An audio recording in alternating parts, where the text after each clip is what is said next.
हमारे साथ केवी प्रसाद साहब भी जुड़ गए हैं, वरिष्ठ पत्रकार। आपका बहुत बहुत स्वागत है प्रसाद साहब एनडीटीवी इंडिया पर। आपसे यही समझना चाहेंगे, जिस तरह से आज सड़क से लेकर संसद तक कांग्रेस पार्टी तीखा विरोध कर रही है, यही तस्वीरें हमने मिलती जुलती तब भी देखी थी जब राहुल गांधी को ईडी में समन किया गया था। कांग्रेस पार्टी क्या संदेश देना चाह रही है? वो साफ तौर पर यह कह रहे हैं कि केंद्र सरकार की मंशा ये है कि जो उनके साथ है वो दूध के धुले हैं, जो उनके खिलाफ हैं वो सारे अपराधी हैं। ये कांग्रेस जो मैसेज दे रहे हैं आज उनके प्रवक्ता के जरिए और कल जयराम रमेश के जरिए तमाम सारे लोग कांग्रेस की तरफ से अपना पक्ष रख रहे हैं। सवाल तो यही है कि अगर सरकार के पास जो भी दस्तावेज है, जो भी सबूत है या जो भी केस बन रहा है, उसके तहत तहकीकात तो कर रही है और करना पड़ेगा। और जब तक ये कार्रवाई पूरी नहीं होती ये तो चलेगा ही। जैसे आप ये जिक्र कर रहे थे, राहुल गांधी के साथ लगातार 5 दिन तक पूछताछ चलती लगातार, या जो भी है पांच बारी। तो ये प्रक्रिया है, जैसे बहुत पुरानी कहावत है, law will take its own course. जी, लेकिन यहाँ पर ये भी है कि पूछताछ तो हो रही है, लेकिन पूछताछ के तरीकों को लेकर भी वो सवाल उठा रहे हैं। उन्होंने कहा कि घर पे भी जो सवाल है वो किए जा सकते थे, उनको बुलाने की क्या जरूरत थी इस तरीके से? जी, ये जो बात है, देखिए अभी जैसे आपके साथी नीता जी ने बताया, ईडी की तरफ से जो भी उनके पास जानकारी प्राप्त है उसमें उन्होंने कहा ये वाला मुद्दा उठाया नहीं था। अगर इसमें प्रावधान है और शायद कांग्रेस पार्टी की तरफ से इस तरह का कोई विचार, अगर ये बात का विचार है तो खैर ये अलग बात है। अगर ये इस तरह का प्रावधान है, ये इसका जवाब तो ईडी ही खुद दे सकती है, क्योंकि क्या नियम बनते हैं, किस नियम के तहत किसके यहाँ पूछताछ होनी चाहिए। अशोक गहलोत जी ने एक बात कही, खड़गे साहब ने दूसरी बात कही। फिलहाल सच्चाई तो ये है कि सोनिया गांधी जी पहुंची हुई है ईडी के दफ्तर, और वहां पूछताछ चल रही है और तमाम सारे कांग्रेस जन सड़कों पे प्रदर्शन कर रहे हैं। प्रसाद जी, ये जो प्रदर्शन सड़कों पर चल रहा है, इसके पीछे कांग्रेस 3-4 संदेश देना चाह रही है। पहली बात तो वो ये दिखाना चाह रहे हैं कि जितनी भी जांच एजेंसियां हैं, चाहे सीबीआई हो, ईडी हो, ये सब केंद्र सरकार के हाथों का खिलौना बनी हुई हैं।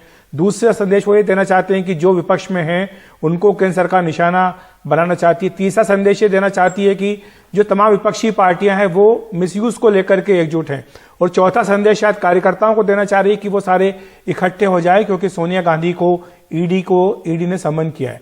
लेकिन क्या आपको लगता है कि इन चारों ही संदेश देने में कांग्रेस पार्टी सफल हो पा रही? क्योंकि जब विपक्षी एकता की बात आती है तो हमने देखा कि 3 पार्टियां जो थी वो आज नजारत थी जब एक मीटिंग बुलाई गई संसद भवन में।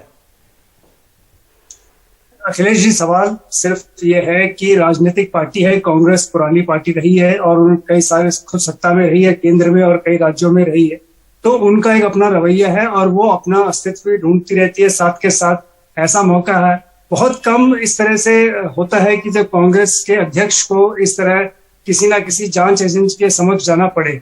मुझे याद आ रहा है कुछ साल, कोई 20-1 साल पुरानी बात है, शायद उस वक्त आपको भी याद होगा, जब नरसिम्हा राव जी के खिलाफ कुछ सीबीआई में केस दर्ज हुए थे। उस वक्त वो तत्कालीन प्रधानमंत्री थे लेकिन कांग्रेस के अध्यक्ष थे, और उस वक्त उन्होंने कांग्रेस से अपने आप को अलग कहा कि भाई कांग्रेस अध्यक्ष जो है इस तरह से किसी भी केस के सामने पेश होना पार्टी के लिए, और वो पार्टी उस वक्त आपको याद है सीताराम केसरी को उन्होंने पहले वो दे दिया था अपना कांग्रेस अध्यक्ष का पद।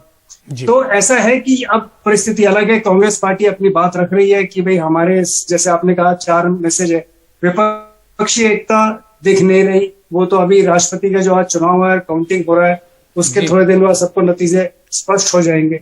दूसरा सवाल, कांग्रेस जैसे मैंने कहा पिछले 3 साल से अपना अस्तित्व ढूंढ रही है, नेतृत्व में कमी है, तो उनको खुद समझ नहीं आ रहा है कि पार्टी को किस ओर लेके जाए। तीसरा सवाल, ईडी वगैरह, ये तमाम सारी बातें आपने भी की है, एनफोर्समेंट एजेंसीज और लॉ एनफोर्सिंग एजेंसीज देश में कवर। तो ये हमेशा जो भी सत्ता पक्ष में रहा है उनके खिलाफ इस तरह के आरोप प्रत्यारोप विपक्ष की तरफ से लगते आए हैं। तो तमाम सारे केस 1995 से लेकर 1985 से लेकर आप देखिएगा, तो ये सब चीजें चलती आई है। लेकिन अंत में एक ही मापदंड होगा, भारत के कानून व्यवस्था में कोई केस अगर टिकता है या नहीं, ये कानून में जाके कोर्ट में फैसला होगा। और जब तक कोर्ट में कोई निर्णय नहीं होता तब तक ये आरोप ही सिद्ध होते हैं, जब तक वो कोर्ट में प्रावधान और कोर्ट में पूरी प्रक्रिया के तहत ये सिद्ध नहीं हो पाते, या विपक्ष जो भी इनका वो है। तो अखिलेश जी, जहां तक सवाल ये है, यही है मेरे हिसाब से।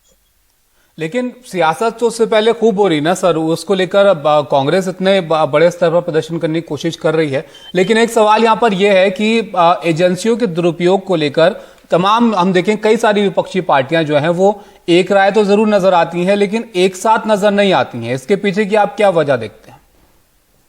देखिए, हर पार्टी को इस संकट में, अगर जो पार्टी के सामने जो भी संकट है या पार्टी के सामने उनके नेताओं के साथ में कोई इस तरह का उनके खिलाफ आरोप है, तो वो पार्टी को तो खुद करना पड़ेगा। इसमें अगर उम्मीद करें कि तमाम सारी पार्टियां हमारे पीछे आके चले, ऐसा बहुत कम नजर आया है। जैसे मैंने कहा, 1996 के 97 की बात है।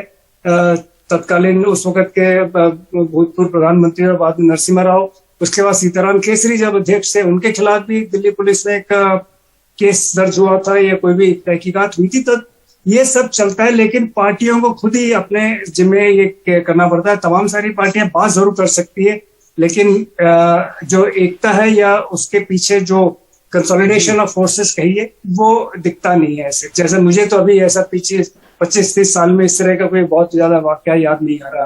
अखिलेश जी और स्टूडियो जी, हमारे साथ हमारे सहयोगी उमा शंकर सिंह भी जुड़ गए। उमा, जिस तरह से हम चर्चा कर रहे हैं कि कांग्रेस पार्टी की जो 4 तरह का संदेश देना चाहती है, विपक्षी एकता हो या अपने कार्यकर्ताओं की मजबूती हो या केंद्र सरकार की मंशा पर सवाल खड़ा करना हो, ये जो लड़ाई है कांग्रेस पार्टी ने सड़कों पर छेड़ी है, शांतिपूर्ण ढंग से पूरे देश में प्रदर्शन किया जा रहा है, सरकार के कार्रवाई पर सवाल उठाया जा रहा है, सरकार की मंशा पर सवाल उठाया जा रहा है, ये आगे भी किस तरह से जारी रहेगा? क्योंकि हमने देखा था जब जब राहुल गांधी को बुलाया गया तब तक कांग्रेस की ओर से विरोध प्रदर्शन किया गया था।